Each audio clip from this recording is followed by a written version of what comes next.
donc conclure ces 2 journées de discussion par des perspectives générales, pour commencer avec le professeur Mathias Chauchat, professeur de droit public à l'Université de Nouvelle-Calédonie, et ensuite nous aurons 3 professeurs venus de l'étranger pour donner des perspectives comparées dans le Pacifique. Alors je donne tout de suite la parole au professeur Mathias Chauchat. Merci. Alors, mon sujet, c'était comment réformer en Nouvelle-Calédonie. Alors, souvent, on connaît le quoi faire, mais finalement, on répond assez peu à la question du comment faire. Et cette question du pourquoi l'échec des réformes et comment les réussir, c'est devenu un sujet d'écriture. Alors, vous avez un ouvrage quand même qui est très intéressant d'Yann Algan et Pierre Cahuc qui a écrit sur la société de défiance. Et la France est une société de défiance. Alors, je vous fais un court extrait de l'ouvrage. Ils disent « Les Français se méfient de leurs concitoyens, des pouvoirs publics et du marché. Cette défiance va de pair avec un incivisme dans les domaines essentiels au fonctionnement de l'économie et de l'État-providence. Mélange de corporatisme et d'étatisme du modèle social français. C'est ce mélange qui suscite la défiance. Et la défiance entretient justement l'étatisme et le corporatisme. On crée des rentes de situation. Ces rentes favorisent la corruption et la défiance mutuelle. Vous voyez, c'est une sorte de cercle d'autodestruction. Ben, moi, je dirais c'est presque un autoportrait de notre pays. Alors, si on veut pas... vous connaissez le mot d'Edgar Faure, il disait la France est toujours en avance d'une révolution parce qu'elle est toujours en retard d'une réforme. Donc, je veux dire, on se réforme jamais et ça pète régulièrement, on n'y croit pas, mais ça arrive. Et donc, il faut s'interroger pourquoi est-ce qu'on échoue tout le temps. Alors moi, je vais pas vous faire une litanie des échecs, ça serait inintéressant. Je vais plutôt essayer de comprendre pourquoi on échoue à se réformer. Et en fait, les causes de l'insuccès sont précisément ce que nous sommes. Les causes de l'insuccès, c'est nous. Et donc, je vais vous donner les 3 causes de l'insuccès en Nouvelle-Calédonie. La première, c'est questionner notre relation avec la France. La deuxième, c'est questionner notre relation aux majorités politiques.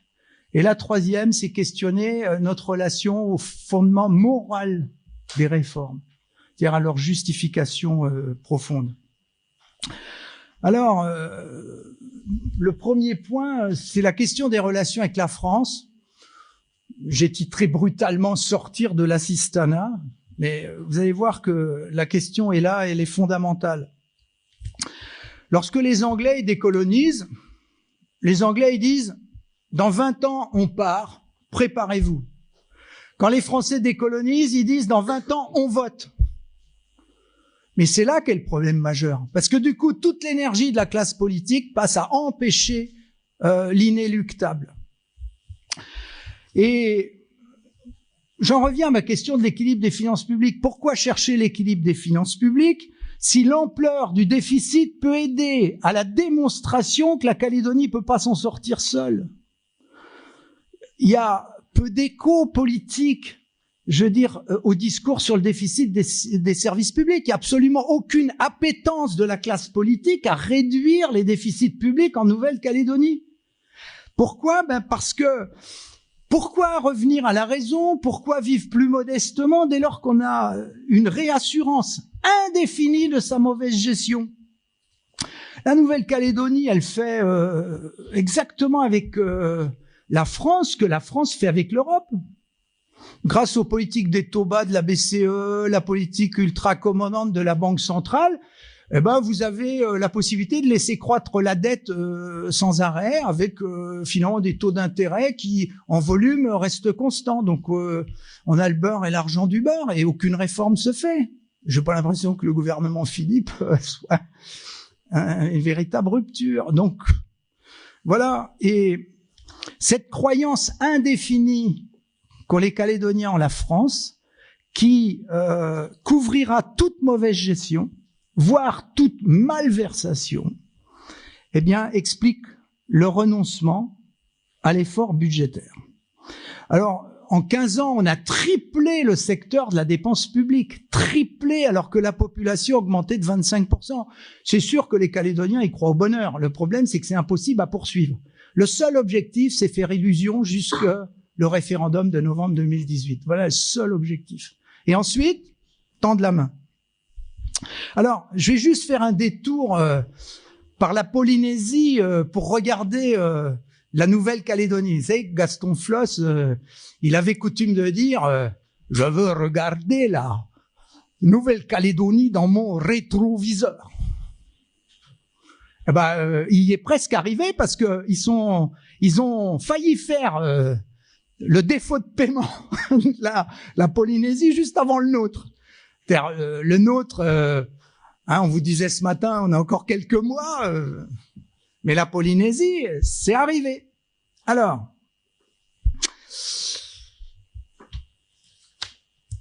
vous savez, il y a une demande du président Temaru en Polynésie il y a quelque temps, parce qu'il y a eu la fin des essais nucléaires en 96, donc ça a été leur crise du nickel à eux. Bon, la Polynésie s'est engagée dans une crise de modèle à laquelle s'ajoutait une crise conjoncturelle qui était une baisse des transferts de l'État. Donc après Temaru, qui avait un peu appelé à l'aide, il y a eu Gaston Tongsan, et ils ont demandé aux 3 inspections générales de l'administration des finances et des affaires sociales de venir en Polynésie faire un audit. Et c'est Anne Boyer de la mission d'assistance à la Polynésie française, de l'inspectrice générale des finances, qui est venue faire un audit. Elle a remis son rapport en juin 2010. Elle a eu cette phrase immortelle: la Polynésie n'a plus les moyens de vivre au-dessus de ses moyens. Bon, et ce rapport, d'ailleurs, partait d'un diagnostic extrêmement simple. La Polynésie est malade de son administration pléthorique, inefficace, coûteuse. Bon, je veux dire, on n'a rien à dire du modèle polynésien, puisque c'est le nôtre. Donc, il était déjà à craindre qu'à l'issue du rapport Bollier, rien ne se fasse. Mais là, je reviens à la politique. Nicolas Sarkozy, alors président, il énonce la ligne rouge à ne pas franchir. C'est-à-dire, vous pouvez vous réformer, mais on ne discutera jamais de l'accession à terme à la souveraineté du pays. Ça a bloqué tout accord avec le Tavini d'Oscar Temaru. Les indépendantistes, ils ont dit démerdez-vous. Vous pouvez pas réformer comme ça. Et donc, ce qui devait arriver est arrivé. Il ne s'est rien passé. C'est-à-dire, on a fait semblant, on a fait du cosmétique. Qu'est-ce qui reste du rapport Bollier aujourd'hui, alors que la situation de la Polynésie, notre collègue vous en parlera tout à l'heure, est toujours très grave? Rien. Et aujourd'hui, le rapport Bollier, c'est une simple note de bas de page qui figure dans le dernier rapport sur la Polynésie française rendu par la Commission des lois de l'Assemblée nationale par Jean-Jacques Urvoas. Simple note de bas de page. Il reste rien de toute la grande ambition de réforme de la Polynésie française. Bon, ma conclusion à notre relation avec la France, c'est que la versatilité, ça a toujours été la marque de fabrique de la métropole. Il n'y a pas de continuité politique, il n'y a pas de courage. Donc, tant que l'accès au crédit restera facile, jamais aucune réforme n'interviendra. D'ailleurs, si la Polynésie a arrêté de faire des réformes, c'est parce que l'Agence française de développement est intervenue et a refinancé la Polynésie française. Pour un élu, les problèmes sont réglés. La dette, c'est demain, c'est plus tard. Et donc, si on veut réformer, il faut, pour reprendre les mots de l'accord de Nouméa, établir avec la France des relations nouvelles. C'est-à-dire que la France ne devrait fournir à la Nouvelle-Calédonie qu'une aide globale de coopération négociée sur une longue durée. Et elle devrait s'interdire tout financement direct des personnes, via l'indexation par exemple, devrait s'interdire tout financement direct des projets via la défiscalisation, juste une aide globale et négociée d'aide à la coopération. Et la Nouvelle-Calédonie devrait s'interdire de tendre la main sans arrêt. Ça, c'est la première condition des réformes. On passe à la deuxième, vous allez voir que les réformes, elles seront pas faites à la fin de l'année. Hein. Deuxième condition des réformes, les alliances politiques. Il faut sortir des blocs. Alors, on va faire un peu d'histoire calédonienne. Je vais partir d'une histoire toute récente. En juin 2009, après les provinciales, c'est la constitution du gouvernement de Philippe Gomez. Alors, il vient d'une longue série de pactes. Là, c'est le pacte républicain, signé entre les non-indépendantistes, qui laisse d'ailleurs en dehors de la République les indépendantistes. Donc, pacte républicain. Et le gouvernement Gomez va quand même tomber très peu de temps après. Il va tomber par démission du groupe de l'Union calédonienne. Pourquoi? Parce que l'Union calédonienne de Charles Pidgeot et le rassemblement de Pierre Frogier veulent mener une autre politique. Pierre Frogier, il a l'obsession d'une sortie consensuelle de l'accord de Nouméa. Et il sait qu'il faut régler des problèmes économiques et sociaux avant, qu'il faut se parler, qu'il faut réformer. Donc, l'idée, c'est une sorte de deal avec une majorité transversale entre l'Union calédonienne et le rassemblement. La symbolique, vous le savez, ça sera celle-ci. C'est cruel hein, pour certains élus. La symbolique, ça sera la levée du double drapeau devant le Premier ministre François Fillon. Double drapeau qui finalement réaffirme la symbolique de la poignée de main des accords de Matignon. Double drapeau, accession de Roquamitan à la présidence du Congrès et également la nomination d'Harold Martin au gouvernement. Donc voilà le schéma institutionnel à partir duquel on va réformer. Donc ce renversement des alliances va entraîner d'ailleurs une résistance incroyable de Calédonie ensemble avec des démissions sans arrêt pour bloquer le gouvernement. Alors au Congrès, il y aura un vaste changement avec la présidence Ouamitan. Le Congrès va constituer 2 grandes commissions pour réformer la Calédonie. Parce que le double drapeau a masqué l'essentiel de cette alliance de fait qui était « il faut des réformes en Nouvelle-Calédonie ». Donc il y avait une commission spéciale chargée d'élaborer les accords économiques et sociaux et il y avait une commission spéciale chargée de la réforme globale de la fiscalité calédonienne. Donc la commission chargée des accords économiques et sociaux, elle est présidée par Ouamitan en personne. Dedans, vous avez quasiment tous les syndicats, l'intersyndicale contre la vie chère, donc l'USOINC, la Fédération des fonctionnaires, la CFE-CGC, COGETRA, FO, CSTNC, tout le monde est là. L'USTKE qui est hors syndical, il vient. Donc on peut dire que c'est carton plein. Il y a l'État, il y a le gouvernement qui est présent. Voilà, côté réforme de la fiscalité, on utilise une coprésidence. C'est assez nouveau. C'est introduit dans le règlement du Congrès, donc coprésidence entre Pierre Breténier du Rassemblement et Caroline Machoreau de l'Union calédonienne. Et on demande à Jean-Pierre Libre, qui est rien de moins que le directeur du service de l'impôt à Paris, à Bercy, de venir étudier la réforme de la fiscalité calédonienne. Donc des grandes ambitions. Et ces 2 commissions que j'ai accompagnées, d'ailleurs, comme collaborateur du président du Congrès, à cette époque, vont faire un énorme travail. Et elles vont accoucher, d'abord, dans la nuit du 12 juin 2012, on est entre les 2 tours des élections législatives, ils vont accoucher de la signature des accords économiques et sociaux. Donc là, vous avez autour de Roquamitan, la signature des accords économiques et sociaux. Alors, côté politique, ils sont signés par le Rassemblement, le FLNKS dans ses composantes, Calédonie Ensemble, le Parti travailliste. Vous voyez, il y a un large soutien aux réformes. Et côté syndical, on peut dire par quasi tous les syndicats de Nouvelle-Calédonie, intersyndicales et USTKE. Donc vous avez une assise politique extrêmement large aux réformes. Et les accords commencent à faire bouger les lignes. On met en cause l'idée d'une économie de comptoir, on met en cause les protections de marché en disant elles doivent être dégressives dans le temps.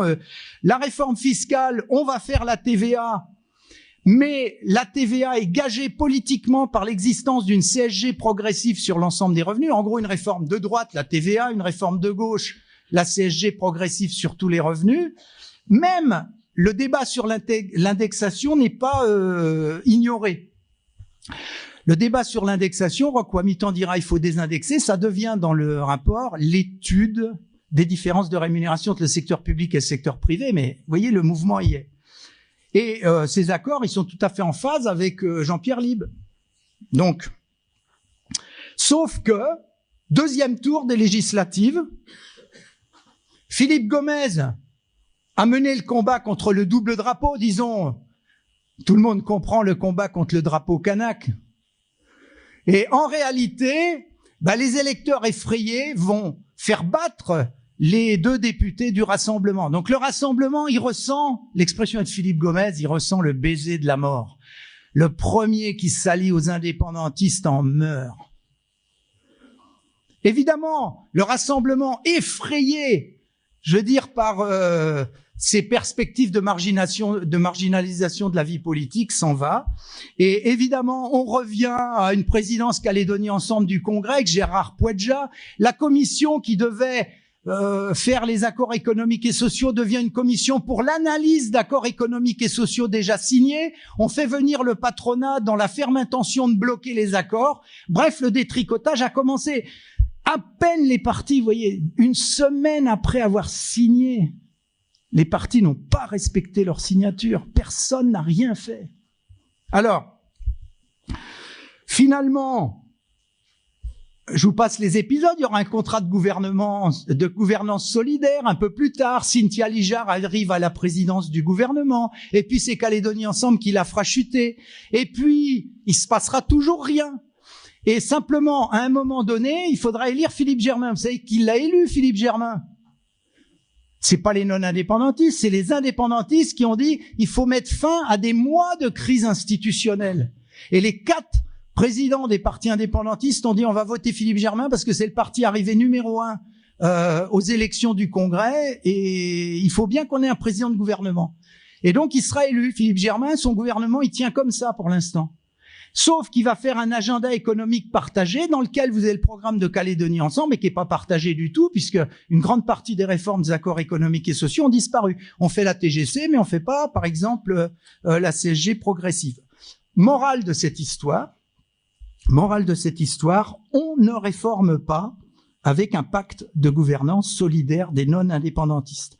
C'est-à-dire, vous n'aurez des réformes que lorsqu'il y aura une alliance large entre indépendantistes et non-indépendantistes dans ce pays. Parce que sinon, les indépendantistes ou les autres vont regarder l'équipe adverse se casser la gueule. C'est ce qui est en train de se passer sur la fermeture de Valais ou sur les futurs déficits du RUAM, puisqu'ils ont voulu signer un pacte entre eux et prendre tous les leviers.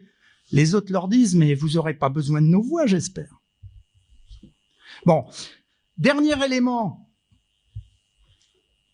la question du fondement moral, sortir de la défiance. Je prends un exemple. Cet exemple, c'est le livre qui a été fait par 2 auteurs, l'un est commun, Pierre Cahu, Claude André Zilberstein, c'était les réformes ratées du président Sarkozy. Et regardez ce qu'ils mettent. Ils disent, dans ce livre qui est très intéressant, j'avais fait une note de lecture sur le site du Large d'ailleurs, ils disent pourquoi est-ce que Nicolas Sarkozy a tout loupé. Et ils expliquent l'échec des réformes. Et voyez à chaque fois, manque de transparence, manque de crédibilité, manque de sens. Après, souvent le manque de sens, c'est le manque de globalité. On refuse parce qu'on craint que les autres ne soient pas touchés par des réformes. Et ils regardent ce qui a marché chez les autres. Et chez les autres, on voit qu'il y a des conditions, il faut une bonne gouvernance, il faut des accords politiques larges, il faut exactement tout ce qu'on n'a pas. Et ils en viennent à cette conclusion que si on veut réformer, il faut un but moral profond, la réduction des inégalités. Il faut un but moral profond, la réduction des inégalités. Sans réforme des inégalités, eh ben, je veux dire, il y a trop de résistance dans la société. Or, aujourd'hui, en Nouvelle-Calédonie, on croit que les inégalités sont motrices. C'est-à-dire, on pense que défiscaliser les revenus pour le logement intermédiaire, rendre les riches plus riches, multiplier les Porsche Cayenne, c'est bon pour la Calédonie. Donc, c'est bien ce que nous sommes qui nous empêche de réformer. Donc, qu'est-ce qu'il faut faire? Je fais ma conclusion. et je l'ai déjà développé de 10 000 fois, il faut tout faire à la fois, il faut faire exactement ce que les élus ne veulent pas faire. Donc je vous dis, c'est pas fait demain. Il faut baisser les inégalités, baisser le niveau de la dépense publique, baisser le niveau structurel des prix. Alors, il n'y a plus qu'à. Alors, cela dit, c'est pas si difficile à faire si on veut faire des choix. Baisser les inégalités, la réforme fiscale, elle est prête. Je veux dire, ça fait depuis 2004, j'en écris des réformes fiscales. Je veux dire, j'aimerais bien un jour les voir. Je veux dire, arrêter les niches fiscales tout de suite. Je veux dire, voilà, mettre en place un véritable impôt sur le revenu progressif, etc. Enfin, on sait quoi faire. Il faut aussi empêcher que le Congrès vote des fiscalités dérogatoires au-delà de son mandat. C'est une clé de simple bon sens, parce que on vote toujours la fiscalité dérogatoire pour demain, pour l'autre. Ensuite, baisser le niveau de la dépense publique. On dit c'est impossible, mais quel gabegie dans ce pays! Quel gabegie! À quoi ça sert d'avoir Air Calin et des ailes françaises? Cette compagnie ne sera jamais rentable comme Tahiti Nui. On peut très bien passer par Air New Zealand et Qantas. Qui le fera? Il faut mettre de l'ordre dans l'économie mixte. Tout est déficitaire. Je veux dire, c'est facile si on veut. Si on veut, on peut. Je veux dire, il faut désindexer les fonctionnaires pour mettre en place une parité de rémunération avec le secteur privé. En 2004, la question s'était posée. Les élus ont dit, ah, ça va être mieux, on va augmenter les salaires de droit privé. Bilan, la Calédonie a perdu un de ses seuls avantages qui était d'avoir un coût du travail compétitif. Bon. Baisser le niveau structurel des prix, là aussi, c'est pas impossible. Si on veut, on peut. Politique de la concurrence, certes, mais il faut quand même rendre les protections de marché dégressives sur une longue période. Aujourd'hui, vous avez des protections éternelles et totales. Donc ça n'est pas possible. Bref, faut revenir à la raison. En gros, il faut que la Calédonie sorte d'un modèle de croissance extensive où vous mobilisez du capital public toujours croissant, avec un rendement toujours décroissant, en allant chercher capitaux et main-d'œuvre à l'extérieur du pays pour peupler la Calédonie française. Donc si vous voulez réformer, il faut réformer ce modèle-là. Sinon, ça sera la crise. Vous voyez, pas nécessaire d'espérer pour entreprendre. Merci.